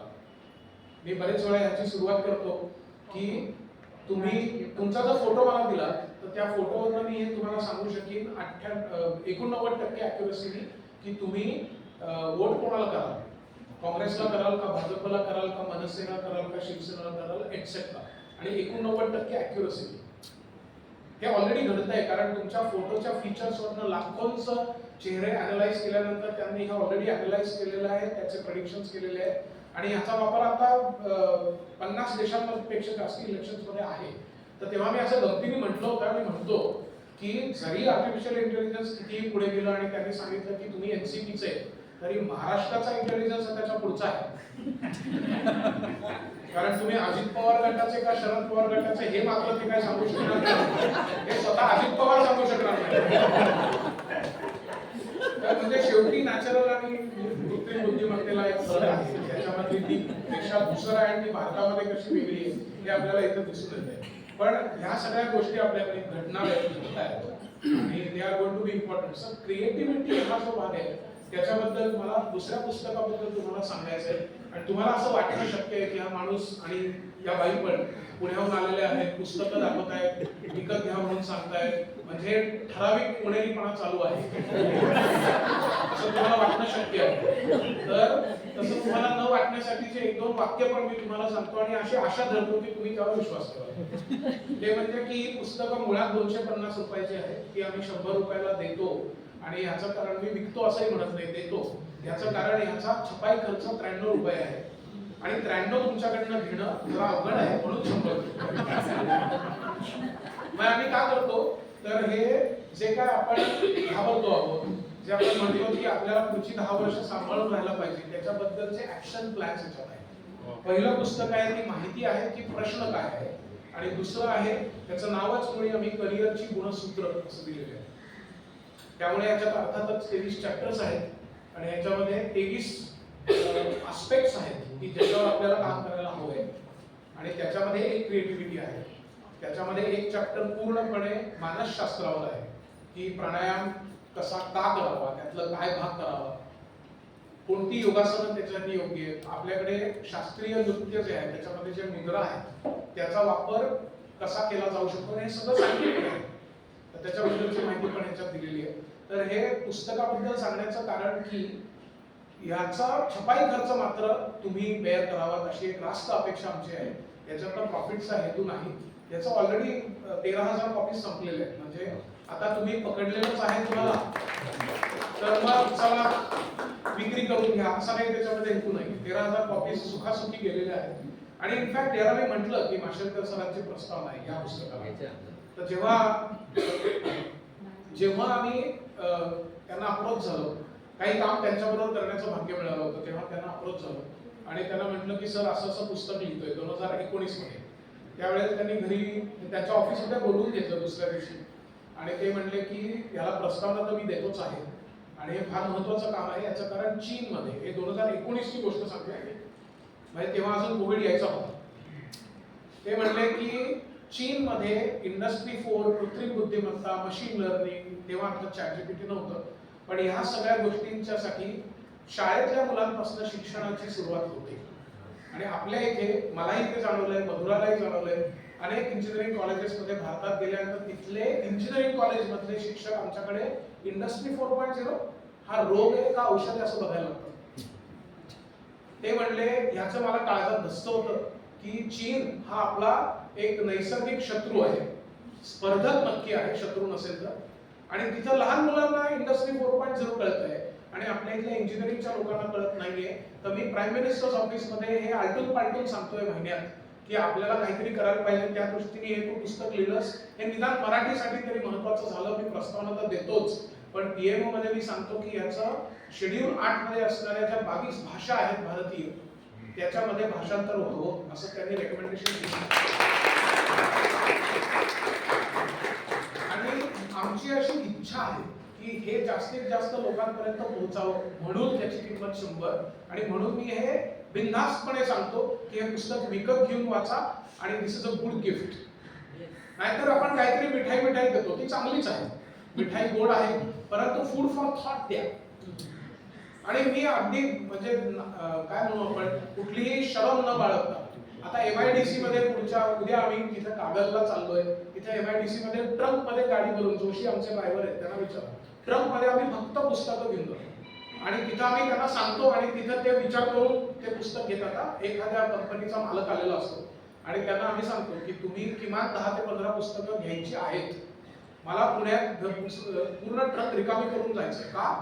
कारण तुमच्या वर्कर्सनी हे जर पुस्तक वाचलं आणि त्यांनी त्यांच्या मुलांना जर का सांगितलं की हे आपल्याला करायला हवंय, तर आपण कुठेतरी काहीतरी थोडा बदल करू इच्छितोय, त्याचा परिणाम होईल. आणि म्हणून एवढं सगळी जे काय पालनाड मी लावलंय ते ह्याच्यासाठी. नाहीतर पुण्याहून आल्यानंतर विशेषतः पुण्याच्या बाहेर ह्याचा वेगळा अर्थ काढला जातो, म्हणून मी तुम्हाला एवढं सगळं सांगतो. असं बिलकुल नाही सर. नवीन पुस्तक येऊ घातलंय त्याविषयी माहिती द्याबद्दल तुमचं एक प्रश्न सर, एक विचारायचं होतं. मला वाटलं की मी जे काय बोलतोय त्यांनी इतकी भीती वाटली की या माईकची पण तात्काळ बसली. मोबाईल मध्ये जो आपण पर्सनल डेटा ठेवतो तो आवश्यक आहे का, म्हणजे ठेवायची, म्हणजे जो इतर लोक बघू शकतात का? आपण कुठल्याही पासवर्ड मध्ये ठेवलं किंवा ऍप मध्ये ठेवलं तर इतर लोक बघू शकतात, हा प्रश्न विचारला. म्हणजे तो बघत असेल तर न ठेवायचा, हा प्रश्न विचारला. सो त्याचे काही तांत्रिक पद्धतीने आपण ब्लॉक करू शकतो एका ठराविक. आता तुम्ही हा प्रश्न नेमका का विचारताय मला कळलेलं नाही. मला सहज विचारला, सहज विचारला. मी गंमत करतोय, राग मानू नका, मी गंमत करतोय. पण मुद्दा हा प्रत्येकाचा प्रश्न आहे. I am just फुलिंग your life, don't worry, nothing personal. So मुद्दा असा आहे की समजा तुम्ही फोनवरचं काय आहे ते रेकॉर्ड बंद केलं, तरी सुद्धा तो एक चॅनल आहे. तुमच्याबद्दलची माहिती ऑलरेडी तुम्हाला जेवढी नाहीये तेवढी ऑलरेडी फेसबुकला आणि गुगलला मिळून आहे, नाही का? आपण आपला एक भ्रम असतो की आपण इनकॉग्निटो वर गेलो आणि आपण जर का काहीतरी सर्च केलं तर त्याच्यामध्ये जे काय आपल्याला मिळतं ते कोणाला कळत नाही, म्हणजे असं काही नसतं. कळलेलं असतं, इतरांना कळलं हे तुम्हाला कळत नाही, एवढाच काही इनकॉग्निटोचा तर त्यामुळे मी तर काय म्हणतो माहितीये का, हे जे ब्लॉकचेन किंवा हे जे तंत्रज्ञान आहे हे आपल्या जुन्या चित्रगुप्तासारखं आहे. तुम्ही मान वाळूमध्ये तोंड तुम्ही लपवलंय शामृगासारखं, म्हणून ते कोणाला कळलं नाही असं काही शक्य नाही. चित्रगुप्ताला माहिती आहे आणि ते डिलीट कधीच होत नाही. ऍक्च्युली ज्या तऱ्हेने डेटा स्टोअर केला जातो हे लोकली तुम्ही डिलीट करू शकता किंवा तो केलाय असं स्वतःला समजावू शकता जास्तीत जास्त प्रयत्न करून. हे ऍक्च्युली कधी असं एकदा ते जे तुम्ही केलं ते परमनंट आहे. तर त्यामुळे म्हणजे आपण दोघेही जण सावध राहूया अशी मी तुम्हाला सूचना. करिअर काउन्सिलिंग संदर्भात जरा माहिती म्हणजे हवी होती करायला मुलांसाठी. म्हणजे तुम्ही शाळेत 8वी 9वी पासून वगैरे गायडन्स देतात कसं आहे? सो करिअर काउन्सिलिंग करतो आम्ही आणि असला तरी चालेल. सो करिअर काउन्सिलिंग हे वर्ष 13च्या पुढे आम्ही एक आर्टिफिशियल इंटेलिजन्स आणि अप्लाइड सायकोलॉजी यांनी मिळून तयार केलेली एक टेस्ट. आणि तुम्ही विचारताय म्हणून नाही तर परत हा पुणेरीपणा वाटेल की जी टेस्ट आहे ही युनिक टेस्ट आहे. अशा तऱ्हेची टेस्ट जगात कुठेही नाही. हे आम्ही अत्यंत अनुभव खात्रीपूर्वक आणि अभिमानाने सांगतो. आणि त्याच्यातले जे वेगळेपणे मी तुम्हाला सांगतो की करिअर काउन्सिलिंग म्हटलं की आपल्या बहुतांशी लोकांच्या डोळ्यासमोर हे येतं की 10वी नंतर आर्ट्स सायन्स कॉमर्स आणि इथपर्यंत सीमित असणारा हा प्रश्न आता थोडा विस्तारलाय की बुवा समजा आर्ट्स म्हटलं तर सायकोलॉजी, सोशियोलॉजी, लँग्वेजेस यातलं काय, बरोबर. पण आमची जी टेस्ट आहे ती 35 मिनिटाची ऑनलाईन टेस्ट आहे, पूर्णपणे आर्टिफिशियल इंटेलिजन्स आणि नॅचरल इंटेलिजन्स वर आधारित आहे. आणि त्याच्यातनं आपल्याला हा तो मुद्दा कळतोच. आम्ही एकूण 104 करिअर्सच्या बद्दलचं सल्ला देतो, पण त्याच्याच बरोबर सगळ्यात महत्त्वाचा जो पार्ट की जो जगात दुसरीकडे कुठेही नाहीये तो म्हणजे आम्ही तुमचे 21 पॅरामीटर्स म्हणजे त्या मुलाचे मुलीचे 21 पॅरामीटर्स आम्ही मोजतो आणि त्यावरनं 26 प्रकारे अभ्यास करता येतो. त्याच्यातल्या नेमक्या कोणत्या 5 पद्धती त्या मुलासाठी लागू आहेत हे आपल्याला प्रिसाइजली सांगता येतं. आणि आता 22,000-23,000 मुलं की जी 23-24 देशातली आहेत त्यांचा अनुभव असं सांगतो की साधारण एक 6-7 महिने हे जर नीट वापरलं, निगुतीने वापरलं तर 2 ते 10% इम्प्रूव्हमेंट त्या वर्षी आणि त्याच्या पुढच्या 5 वर्षापर्यंत होऊ शकते परफॉर्मन्स मध्ये, अंडरस्टँडिंग. आणि त्यामुळे आम्ही फक्त काय करा हे सांगत नाही, ते कसं करा हे पण सांगतो. आणि आपण जे म्हणतो ना की सब घोडे 12% नसतात. वर्गामध्ये चांगल्याच हेतूने शिक्षक असं सांगतात की आपण जे आज शिकलो ते आज रात्री झोपायच्या आत तुम्ही एकदा त्याचं रिव्हिजन करा आणि 7 दिवसांनी करा. हे मान्य आहे मला की रिव्हिजन करण्याचं एक तंत्र आणि कळवळा एक शिक्षकाचा विद्यार्थ्यांप्रती असणारा कळवळा याच्यासाठी सांगतोय. पण प्रत्येकाला तीच फ्रिक्वेन्सी लागू पडेल असं नाहीये असं आम्हाला दिसून आलेलं आहे. 2 सारख्या बुद्धिमत्तेच्या असणारे आपण जर विद्यार्थी घेतले तर एका विद्यार्थ्याला 10 दिवसामध्ये 4 रिव्हिजन्स लागू शकतात आणि दुसऱ्या विद्यार्थ्याला 15 मध्ये 1 होऊ शकते. बुद्धिमत्ता सेम आहे आणि याचं सिंपल कारण आहे की समजणे आणि लक्षात ठेवणे ही क्रियापदच वेगळी आहेत ना. तर आपण असं सगळे 12% करू नये याच्यासाठी आम्ही ही टेस्ट अत्यंत परिश्रमाने डेव्हलप केली आहे. आणि पूर्वी आम्ही भिजकत असायचो की ही खूप युनिक आहे वगैरे वगैरे, तर आता आम्ही भिजकत नाही. याचं कारण आम्हाला 23 देशांमध्ये निदान एक गेला बाजार 15 देशांमध्ये खात्री झालेली आहे. मी अमेरिकेमध्ये हे Ohio state, Rutgers university, Karlsruhe German university इंग्लंडमध्ये तिथे प्रेझेंटेशन दिले. इनफॅक्ट आता अमेरिकेला जायच्या मध्ये मला ETH म्हणून झुरिकमध्ये इन्स्टिट्यूट आहे त्यांनी बोलवून घेतलं होतं की तुम्ही आम्हाला डिपार्टमेंट ऑफ सायकोलॉजी आणि डिपार्टमेंट ऑफ एज्युकेशन आणि त्यांनी म्हटलं की तुम्ही काहीतरी वेगळं तयार केलंय की ज्याचे आम्ही अमेरिकन पॅटर्न्स फाईल केले, तर त्याबद्दल माहिती द्या. आणि त्यांनी निर्वाळा दिला की आम्हाला हे सगळं काही नवीन आहे. तर अशा तऱ्हेची ऑनलाईन माहिती किंवा काय म्हणजे प्रोसेस असं आम्हाला जर सो एक साधं उत्तर म्हणजे भूषण केळकर@hotmail.com वर मेल टाका आणि पुणेरी उत्तर म्हणजे पुस्तक घ्या, पुस्तकामध्ये ईमेल. एक प्रश्न घेऊया आता आपण. एक मिनिट. नमस्कार.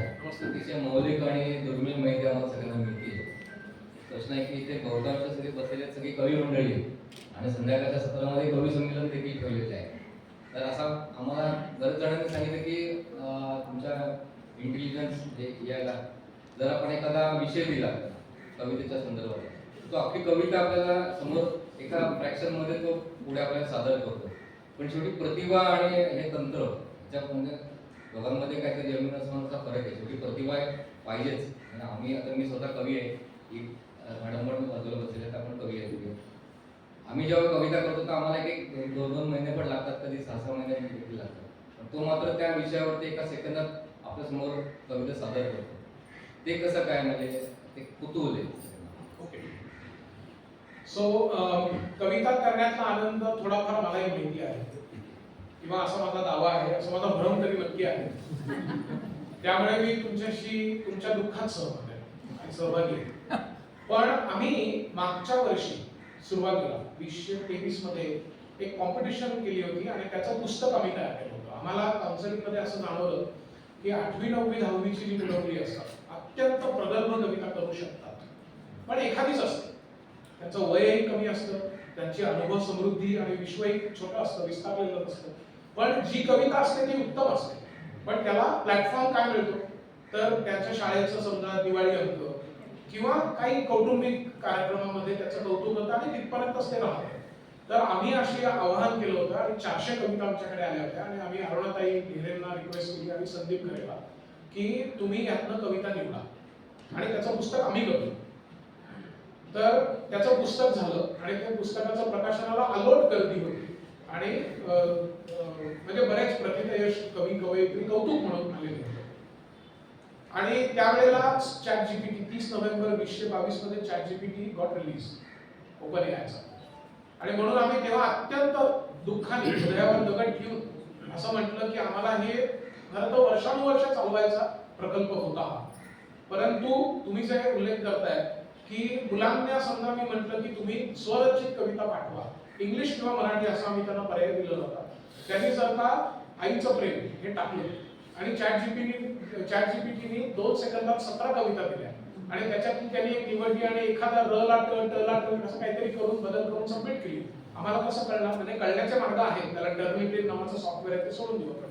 पण असं जर केलं तर ह्याच्यातनं ज्यांनी 2-2 महिने खपून कविता लिहिली आणि चॅट जीपीटीतनं 2 सेकंदात कविता लिहिली याचं कंपॅरिझन करणं एकतर इमॉरल आहे आणि काही प्रमाणात तांत्रिकदृष्ट्या अशक्य आहे. म्हणून आम्हाला तो प्रकल्प थांबवावा लागला.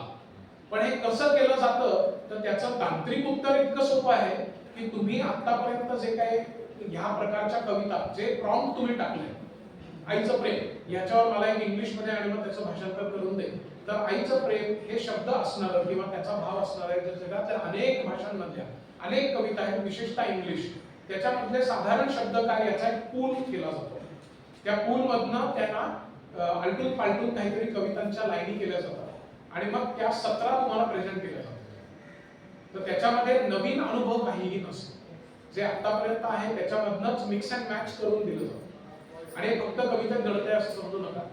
आता तुम्ही फोटोग्राफी मधलं एक अवॉर्ड मागच्या वर्षी जे मिळालं तर तुम्ही हे पाहिलं की नाही मला माहित नाही. टाइम्स ऑफ इंडियामध्ये बातमी होती फोटोग्राफीचं नोबेल प्राइज सोनीचं जे समजलं जातं ते दिलं. त्या फोटोग्राफर स्टेजवर आला आणि त्यांनी ते नम्रतापूर्वक घेतलं आणि त्यांनी म्हटलं की ज्या फोटोला लोकांनी अत्यंत उत्तम म्हणून नावाजलं आहे तो फोटो हा एआयने काढलेला आहे, मी काढलेला नाही. म्हणजे मगाशी मी तुम्हाला म्हटलं ना फोटोग्राफी घ्या, स्क्रिप्ट लिहिणं घ्या. मला तर भीती काय आहे सांगतो मी तुम्हाला की व्यक्ती आणि वल्ली सगळ्यांनी वाचलं. व्यक्ती आणि वल्ली मधलं पुढचा व्यक्ती किंवा वल्ली हा एआय लिहिल आणि आपल्याला असं वाटेल की हे पुलंचं अप्रकाशित साहित्य आपल्याला कळणार नाहीये. आणि ही गंमत म्हणून किंवा काहीतरी गप्पोत्कल्पित घटना म्हणून मी सांगत नाहीये. गेम ऑफ थ्रोन्स याचा सीझन 8 चॅप्टर 1 हा ऑलरेडी एआयने लिहिलाय. किती लोकांना कळलं? सो ही घटना भयावहच आहे. तरी सुद्धा आपण कविता करत राहू आणि निदान आपण एकमेकांना ऐकू.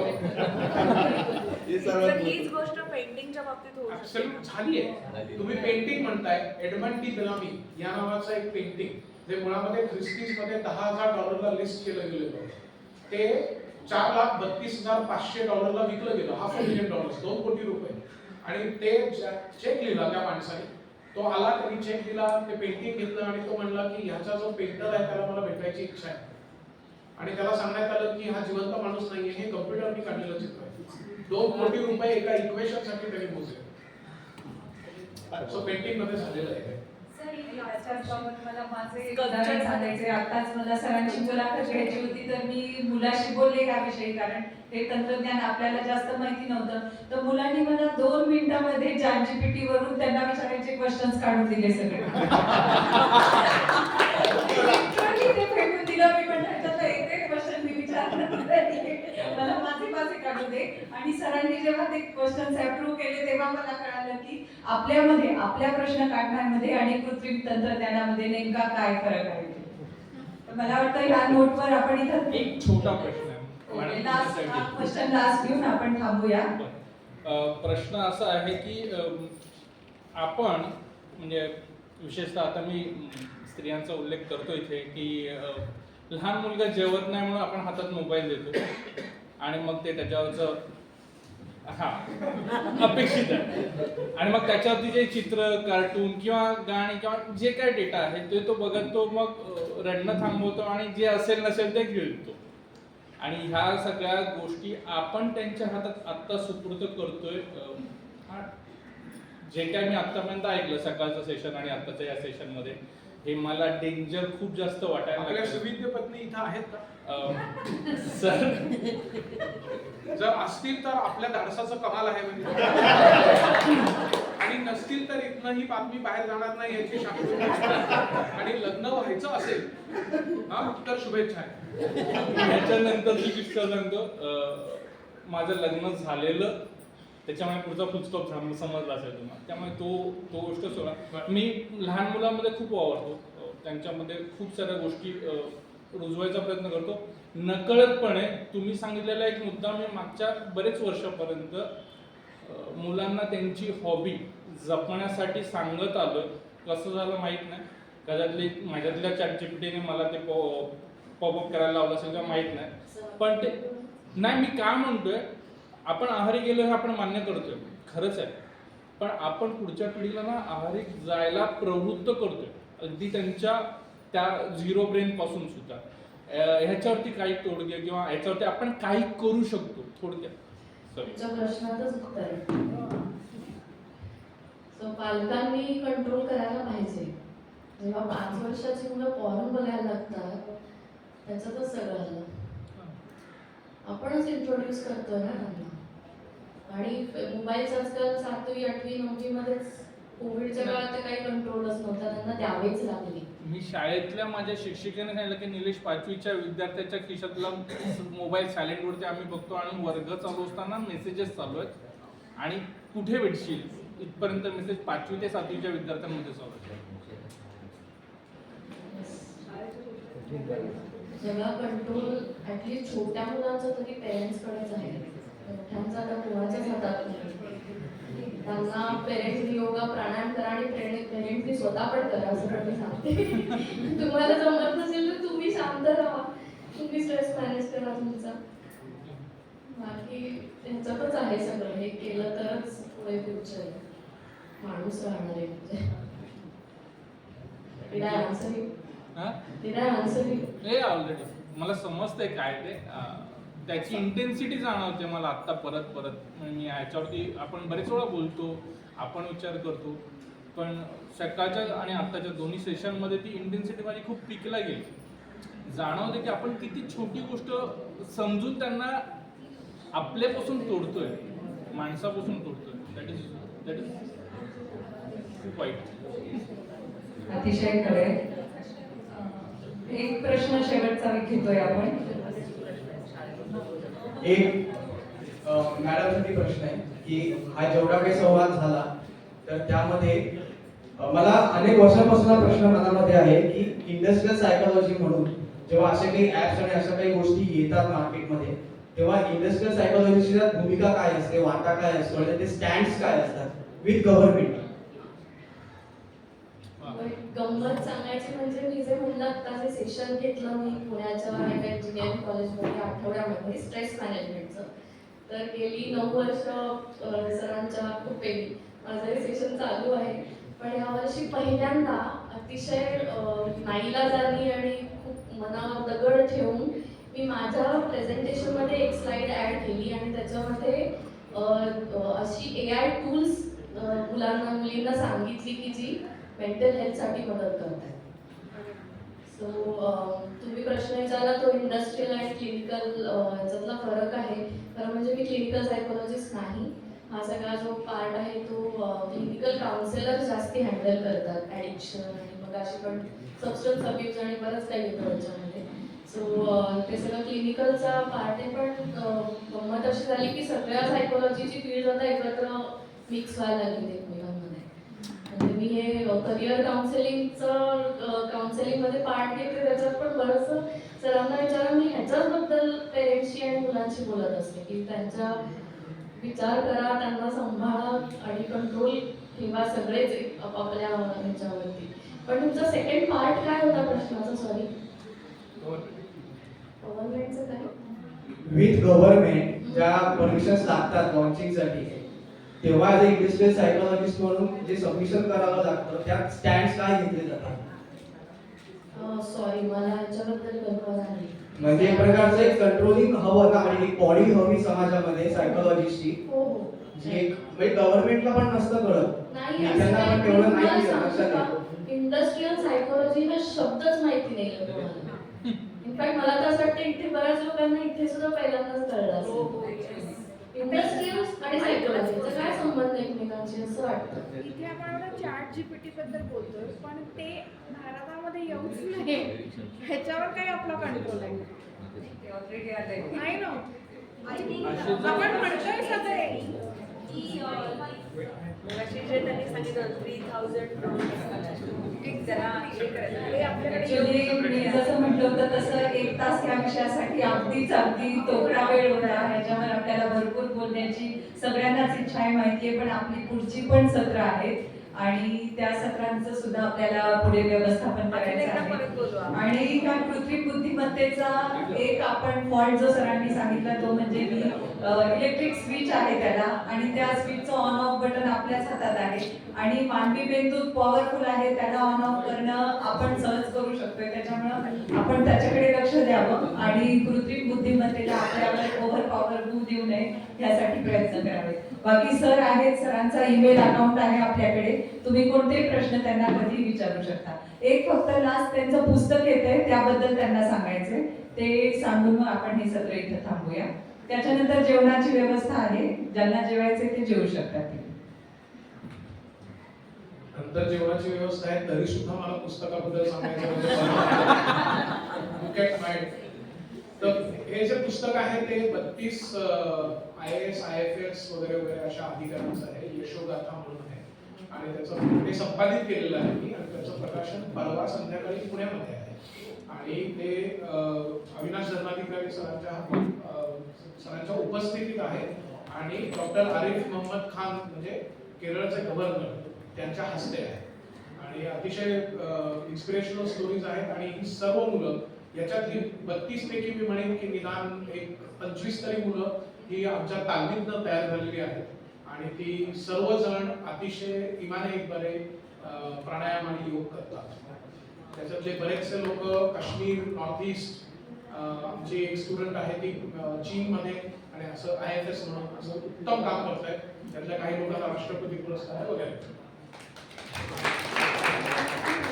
सर, आज तुम्ही त्या वेळात वेळ काढून आलात, आम्हाला खूप छान मार्गदर्शन केलं, त्याबद्दल आपले पुन्हा आभार. धन्यवाद.